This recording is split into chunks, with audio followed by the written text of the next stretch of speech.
Hey guys, it's Mrs. Wallace. So my apologies for this morning.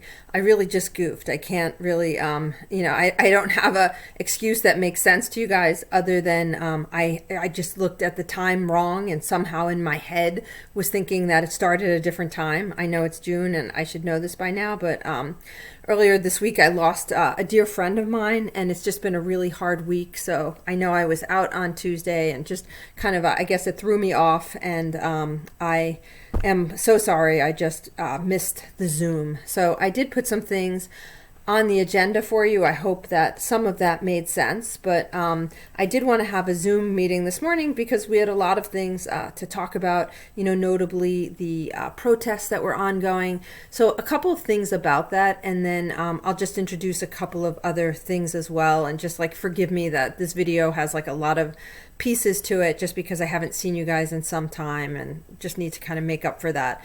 But a couple of things. So what we're looking at on the screen is some of what's been happening over the last couple of days, which is really phenomenal, right? We are looking at a moment in time, and we talked about it a little bit on Monday, but because of the murder of George Floyd, and then also this like bigger context, and some of which is historical. So we know that, racism and a variety of injustices, have kind of plagued our society, specifically African Americans, for some time. And so some of this is like a building, one thing kind of confounded on another, and even within the more narrow topic of police brutality, there's been a variety of incidents, many of which have been filmed, and there have been protests about, going back for some time. It's not a new issue by any means, but yet the way in which this particular moment in time with COVID and some of the inequalities, with the way in which people are maybe attaching themselves uniquely to social media, with younger generations, playing a role. I think there's just a variety of different things that are happening kind of simultaneously to create, this broader interest. And maybe there's a bunch of things to talk about in terms of the significance of some of these protests. And there's lots of ways that, people are addressing things like, what happens when the government gets involved in policing the protests, and we have issues of freedom of speech or freedom of assembly.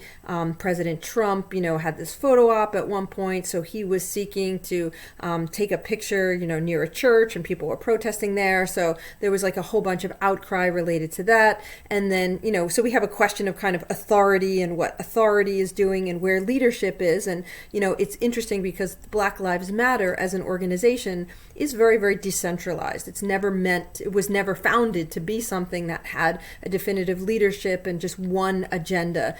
It kind of loosely was an idea, anti, kind of police brutality and raising awareness of that issue, but it manifested itself with different leaders and different agendas in a lot of communities across the United States. So communities across the U.S. have been embracing Black Lives Matters in a variety of ways. Some communities have already started, reforms in policing, and maybe some other efforts too that kind of connect the community together.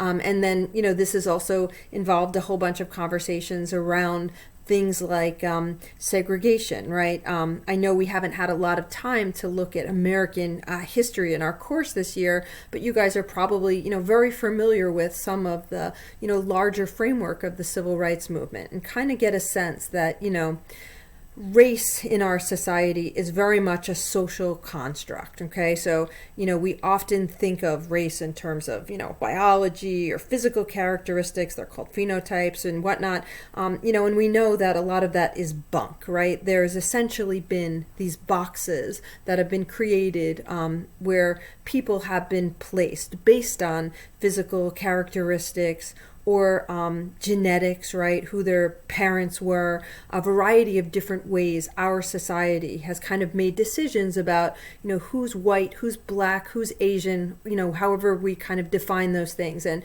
we know that it's subjective social constructions because those definitions have changed over time. Who's white or who's black, for example, has changed over time.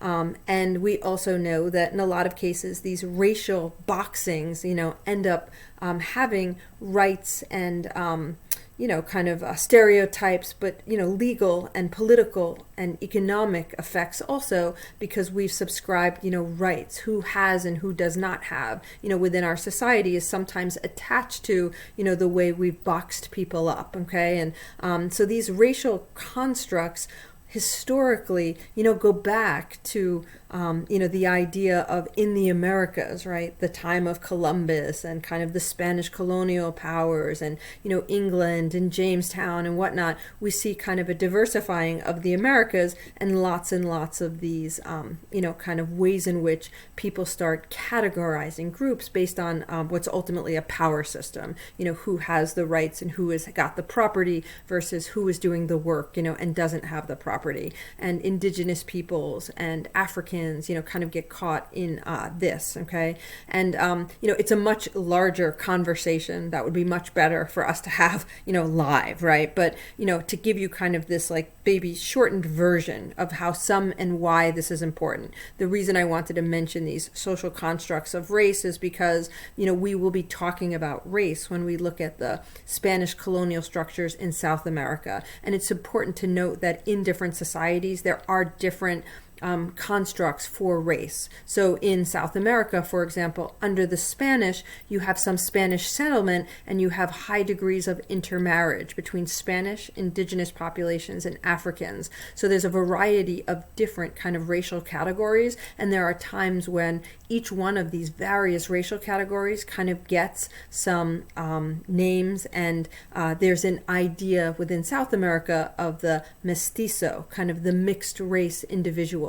So something like skin color, for example, and the boxing up of individuals and what rights they have plays out very, very differently in South America than it does in, say, North America. We're fairly early on. We know that some of the earliest Africans, for example, to come to the New World do not come as enslaved persons. They come as indentured servants. But over time, very, very quickly, by the 1600s, there's already been kind of racial categorization based on phenotype, based on physical characteristics. And we see this in documents that describe punishments that people get for certain crimes, and very kind of, specifically individuals with certain physical characteristics get subscribed greater punishments. And we see in a lot of kind of the Virginia colony or the New Jersey colony, various colonies, very, very descriptive applying of rights, to different racial groups, okay? And this over time lends itself to the power structure that we know of as slavery, right? So that becomes a really important historical context. And even after the time period of enslavement, so the 13th Amendment, 14th Amendment, 15th Amendment, starting to give some political rights to African Americans, we know that we still have extensive segregation, in our society, and that exists in the South as well as, in the North. Sometimes we look at segregation in the Jim Crow era as a, solely Southern problem, and it's not at all. In our area too, there was a great deal of segregation, and in a lot of cases, this type of segregation was mandated by law. So when you hear segregation, think of like the separation of peoples based on kind of genetic or phenotypes, right? People are kind of boxed up in these racial categories, and others apply them to these particular boxes, and people are separate.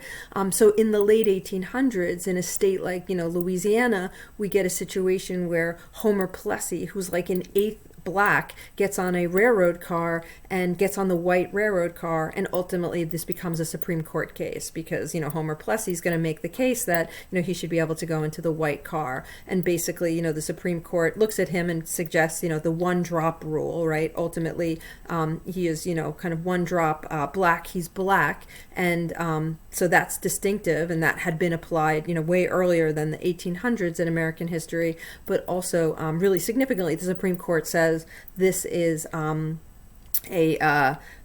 the idea of segregation is okay as long as facilities are equal, right? So that concept of separate but equal becomes something that the law says is okay. So we see kind of, completely separate societies develop. People living in different communities, walking on different sides of the street. Blood banks are segregated. Cemeteries are segregated. Restaurants, schools, there's a complete, segregation of society, and maybe differently in different places. But that idea that the law gives a thumbs up to that is very, very much significant and important. And this is happening throughout the time period after the Civil War, all the way until, the modern civil rights movement, when we're thinking about like Dr. King or Rosa Parks and what their significance is. A lot of the pushback is against what's called de jure segregation, segregation that's emphasized as a matter of law, okay? And so, pushing back and sitting in restaurants, to integrate them,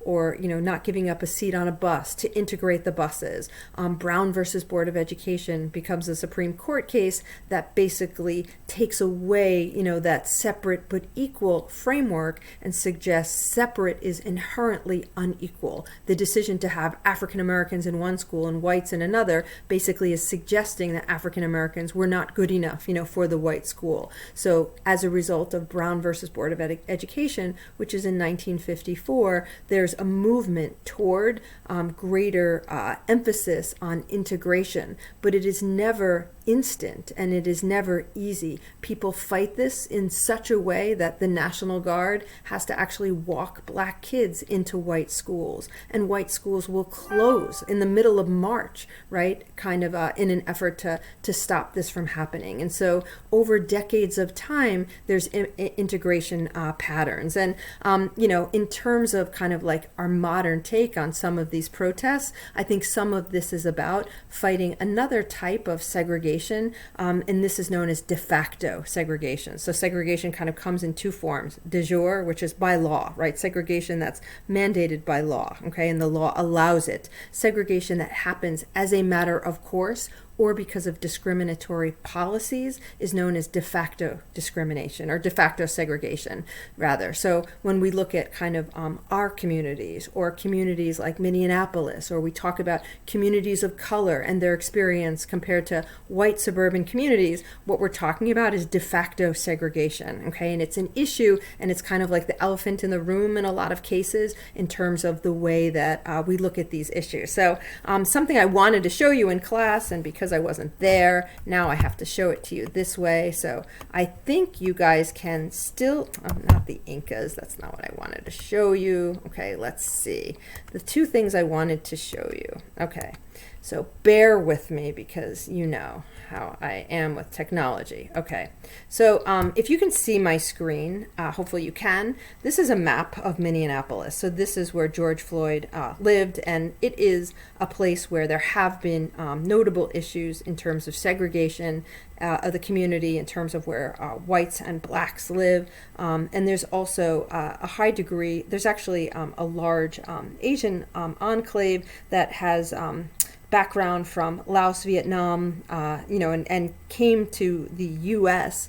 As an immigrant population after the Vietnam War. So Minneapolis is like a very interesting kind of, racially diverse place in a variety of ways, but it also happens to be fairly segregated, and it has some, in some ways, a lot of racial, diversity, but also has like kind of some known racial issues, okay, including issues with the police. But in any case, something I wanted to note is the map that's on the screen, right? So this is from 2016. It's from a project known as Mapping Prejudice, where there's an interest in kind of describing and documenting some of the discriminatory housing policies, and just to give you a sense of the shaping of our modern communities.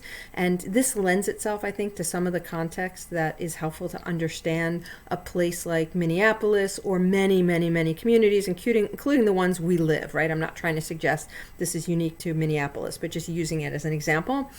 If you look at the map where it's blue, you kind of have predominantly people of color. Where it's beige, you have predominantly people who are white, okay? Where you have those red blobs, okay, you're looking at places where researchers have actually found descriptions of what's known as racial covenants, okay? And so back in the early 1900s, when Minneapolis was seeing some overturn in real estate, attached to the deeds that are still on record, okay, you have this series of racial covenants. So I'm going to read one specifically. This would be attached to a deed. So somebody kind of selling a house would have this racial covenant attached to it. And this is from 1939, so it's much earlier in our history, but it gives you an idea. Thus, that the said land or buildings thereon shall never be rented